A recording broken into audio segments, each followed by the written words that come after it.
It's 8:30. Good morning, I'm Ian Crouch with Hunter News. Police have uncovered a massive haul of drugs following raids at Cooks Hill and the Junction. Officers searched homes in Derby and Corlett Streets yesterday, seizing 1,700 ecstasy pills, 290 LSD tablets, 150 Valium pills, as well as cocaine and cannabis. Sonia Roberts from Police Headquarters says $60,000 in cash and a new car believed to have been purchased with the proceeds of the crime were also seized. At the Cooks Hill search warrant, a 25-year-old man was arrested and taken to Newcastle Police Station. There he was charged with 2 counts of deemed supply commercial quantity of ecstasy and LSD, supplying an indictable quantity of cocaine, and possessing a trafficable quantity of cannabis. He's been refused bail to face Newcastle local court today. Opponents of AGL's coal seam gas plans for Gloucester are heading to the company's annual general meeting today. Activists say they expect hundreds of people to rally outside the meeting in Sydney, where they'll call on AGL to abandon its Gloucester CSG fracking plan. Some are AGL shareholders or hold proxy votes and will go inside to the meeting. Groundswell Gloucester says it's an opportunity to take their message directly to the company. The Greens are highlighting new data which ranks customer satisfaction for the Newcastle and Hunter train lines among the highest in the state as another reason to halt the truncation of the Newcastle rail line at Wickham on Boxing Day. Newcastle and Hunter lines came in with 87% and 92% overall satisfaction, respectively.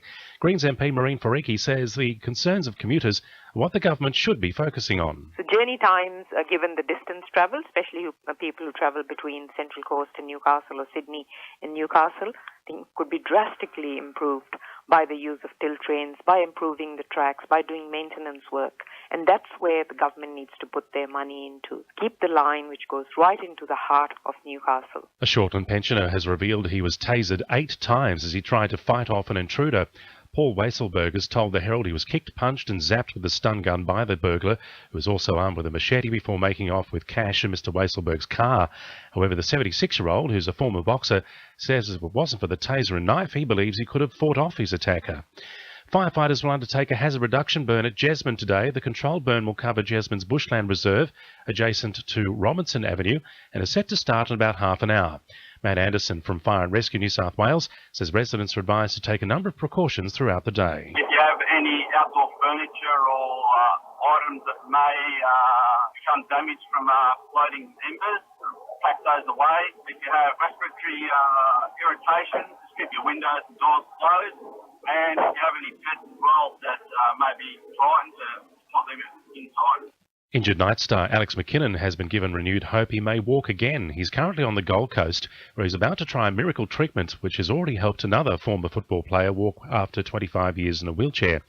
After a few tests, neuroscience expert Kenneth Ware says the early signs are encouraging for Alex, but there's still a long way to go. Now with sport, Madeline Seville. The Newcastle Knights may welcome St George Illawarra utility Jack Stockwell to the red and blue if agreements are made on his release. It's believed talk of Stockwell's move comes after the Dragons' $500,000 salary cap overspend. Newcastle have confirmed initial discussions with the 22-year-old have taken place, but his release has not yet been clarified. Football Federation Australia have confirmed they will take over control of the Newcastle Jets if no other buyers come forward by the end of the year.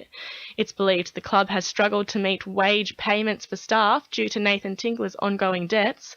A sales pitch was taken to the UK last month, but no buyers are expected to make a move in the immediate future.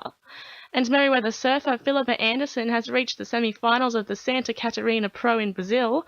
The 22-year-old claimed a victory over World Championship Tour surfer Alessa Kizan to qualify for the semis. That's sport. I'm Madeline Seville. 2 NURFM News Time, 26 to 9.